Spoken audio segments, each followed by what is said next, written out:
Hola, hoy hablaremos sobre el cáncer. El cáncer es el nombre que se le da a un conjunto de enfermedades relacionadas en todos los tipos de cáncer. Algunas de las células del cuerpo empiezan a dividirse sin detenerse y se diseminan a los tejidos del alrededor. El cáncer puede empezar casi en cualquier lugar del cuerpo humano, en el cual están formados de trillones de células normalmente. Las células humanas crecen y se dividen para formar nuevas células a medida que el cuerpo las necesita. Cuando las células normales envejecen o se dañan, mueren y células nuevas las reemplazan. Sin embargo, en el cáncer, este proceso ordenado se descontrola. A medida que las células se hacen más y más anormales, las células viejas o dañadas sobreviven cuando deberían morir, y las células nuevas se forman cuando no son necesarias. Estas células adicionales pueden dividirse sin interrupción y pueden formar masas que se llaman tumores. Muchos cánceres forman tumores sólidos, los cuales son masas de tejido. Los cánceres de la sangre, como las leucemias en general, no forman tumores sólidos. Los tumores cancerosos son malignos, a lo que significa que se puede extender a los tejidos cercanos o los pueden invadir. Además, al crecer estos tumores, algunas células cancerosas pueden desprenderse y moverse a lugares distantes del cuerpo por medio del sistema circulatorio o del sistema linfático y formar nuevos tumores lejos del tumor original. Al contrario de los tumores malignos, los tumores benignos no se extienden a los tejidos cercanos y no los invaden. Sin embargo, a veces los tumores benignos pueden ser bastante grandes. Al extirparse, generalmente no vuelven a crecer, mientras que los tumores malignos sí vuelven a crecer algunas veces. Al contrario de la mayoría de los tumores benignos en otras partes del cuerpo, los tumores benignos del cerebro pueden poner en peligro la vida. Las diferencias entre una célula cancerosa y las células normales. Hay muchas maneras en las cuales se les puede permitir el crecer sin control y se vuelven invasivas. Una diferencia importante es que las células cancerosas son menos especializadas que las células normales. Esto quiere decir que mientras las células normales maduran en tiempos celulares muy distintos con funciones específicas, las células cancerosas no lo hacen. Esta es una razón por la que, al contrario de las células normales, las células cancerosas siguen dividiéndose sin detenerse. Además, las células cancerosas pueden ignorar las señales que normalmente dicen a las células que dejan de dividirse o que empiecen un proceso que se conoce como muerte celular programada o apoptosis, el cual usa el cuerpo para deshacerse de las células que no son necesarias. Las células cancerosas pueden tener la capacidad de infundir en las células normales, en las moléculas y en los vasos sanguíneos que rodean y alimentan las células de un tumor, una zona que se conoce como el microambiente. Por ejemplo, las células cancerosas pueden inducir a las células normales cercanas a que formen vasos sanguíneos que suministren oxígeno y nutrientes necesarios para que crezcan los tumores. Estos vasos sanguíneos también se retiran los productos de desecho de los tumores.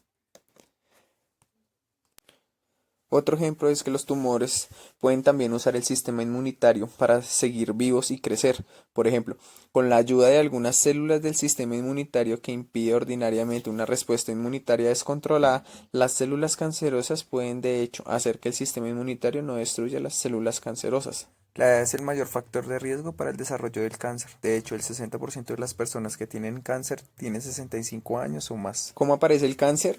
El cáncer es una enfermedad genética, es decir, es causado por cambios en los genes que controlan la forma de cómo funcionan nuestras células, especialmente la forma como crecen y se dividen. Los cambios genéticos que causan cáncer pueden heredarse de los padres. Pueden suceder también en la vida de una persona como resultado de errores que ocurren al dividirse. Los tipos de cáncer. Hay más de 100 tipos de cáncer. Los tipos de cáncer reciben en general el nombre de los órganos o tejidos en donde se forman los cánceres. Por ejemplo, el cáncer de pulmón empieza en las células del pulmón. Algunas categorías de cánceres que empiezan en tipos específicos de células. El carcinoma son los tipos más comunes de cáncer. Se forman en las células epiteliales, las cuales son las células que cubren las superficies internas y externas del cuerpo.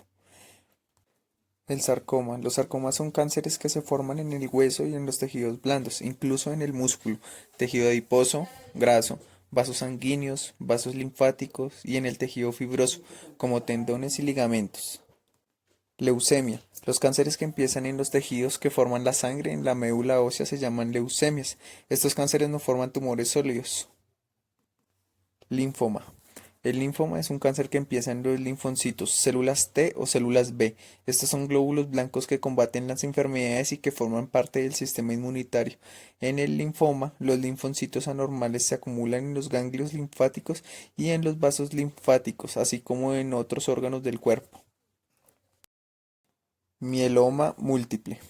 El mieloma múltiple es cáncer que empieza en las células plasmáticas, otro tipo de células inmunitarias. Las células plasmáticas anormales, llamadas células de mieloma, se acumulan en la médula ósea y forman tumores en los huesos de todo el cuerpo. El mieloma múltiple se llama también mieloma de células plasmáticas y enfermedad de Kallner. Melanoma. El melanoma es cáncer que empieza en las células que se convierten en los melanocitos, las cuales son células especializadas en producir melanina, el pigmento que da el color a la piel. La mayoría de los melanomas se forman en la piel, pero pueden formarse también en tejidos pigmentados como en los ojos. Tumores de cerebro y de la médula espinal. Hay diferentes tipos de tumores de cerebro y de la médula espinal. Estos tumores se llaman según el tipo de célula, en donde se formaron y en donde primero se formó el tumor en el sistema nervioso central. Efectos primarios y secundarios de los fármacos. Muchas personas o adulto mayor con cáncer experimentan dolor durante o después de su tratamiento. Los pacientes habitualmente lo reciben en horarios regulares y programados.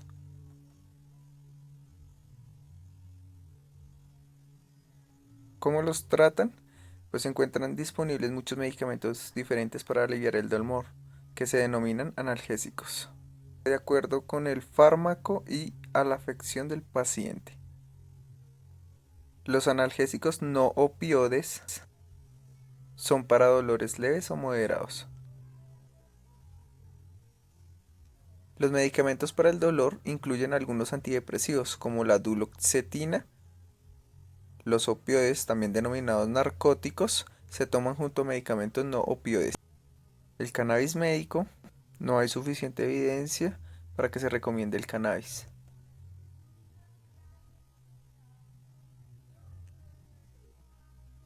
Los medicamentos de quimioterapia actúan con el ciclo celular.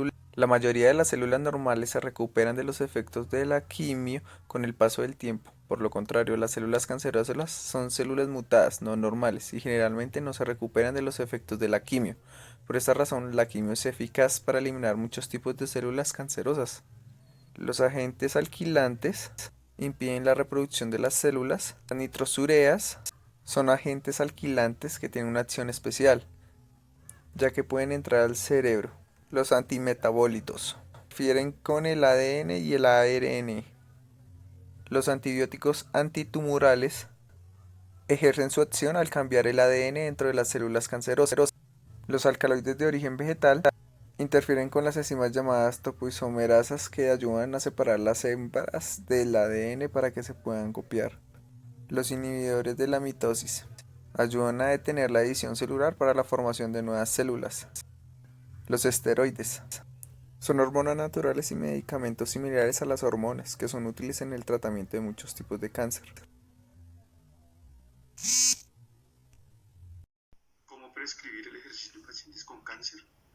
Debemos de saber de que el ejercicio es una actividad usualmente segura y bien tolerada durante y después del tratamiento en pacientes con cáncer.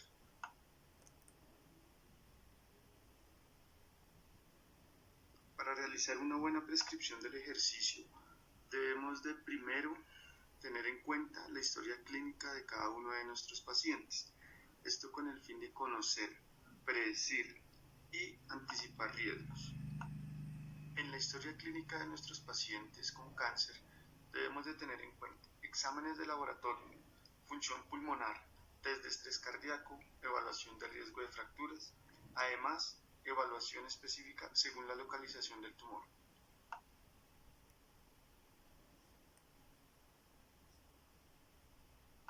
Los programas de ejercicio deben ser diseñados y ejecutados cuidadosamente, considerando las complicaciones que podrían presentarse en esta población, tanto para retardar como para prevenir las mismas, así como para obtener mejoras en la función física y los beneficios clínicos significativos.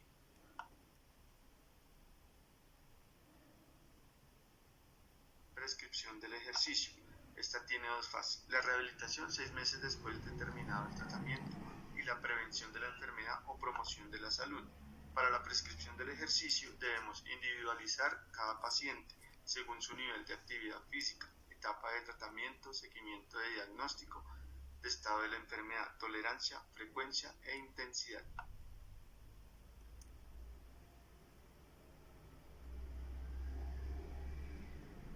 Recomendaciones de ejercicio para pacientes con o sobrevivientes al cáncer.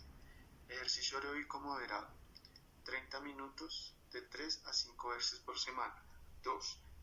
Entrenamiento de resistencia, 2 a 3 veces por semana. No en días consecutivos. 3. Ejercicio de flexibilidad de 2 a 7 veces por semana.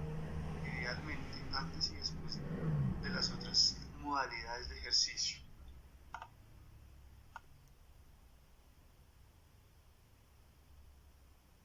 ¿Cuándo suspender el ejercicio? Si hay aparición de síntomas anormales como dolor torácico, mareos o náuseas, o simplemente por recomendación médica.